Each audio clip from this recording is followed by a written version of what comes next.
Selamat datang di kanal YouTube Kontan TV. Kali ini kita akan membahas prospek ekonomi Cina di tengah ketidakpastian ekonomi global.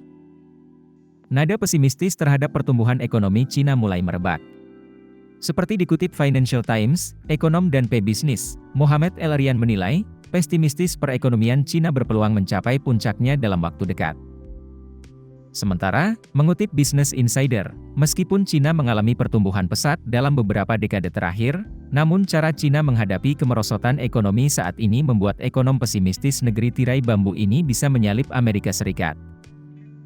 Karena itulah El-Erian berpendapat, sudah waktunya pelaku pasar menyadari bahwa Cina tidak kembali ke jalur ekonomi dan keuangan lamanya.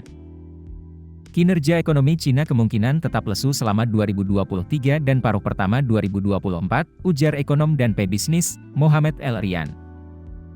Cina sempat mengalami pemulihan awal tahun ini, setelah mencabut pembatasan kegiatan pasca pandemi COVID-19. Namun konsumsi, aktivitas industri, investasi, dan ekspor kembali mengecewakan.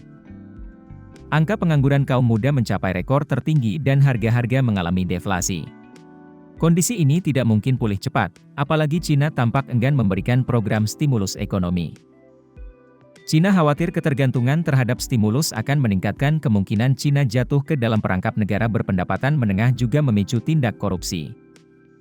Sementara, Bloomberg Economics, pada laporannya Selasa pekan lalu menyebut, ekonomi Cina kemungkinan tidak akan selamanya mengambil posisi teratas. Lembaga ini memprediksi pertumbuhan produk domestik bruto Cina tak akan melampaui Amerika Serikat pada pertengahan tahun 2040. Para ekonom yang sebelumnya memperkirakan Cina akan menyalip Amerika Serikat pada tahun 2030-an, percaya bahwa pertumbuhan PDB Cina melambat menjadi hanya 1% pada 2050, lebih rendah dari prediksi sebelumnya 1,6%. Lalu bagaimana dampak pelemahan di Cina terhadap ekonomi global? Simak terus kanal YouTube Kontan TV untuk mendapatkan berita terkini tentang bisnis dan investasi.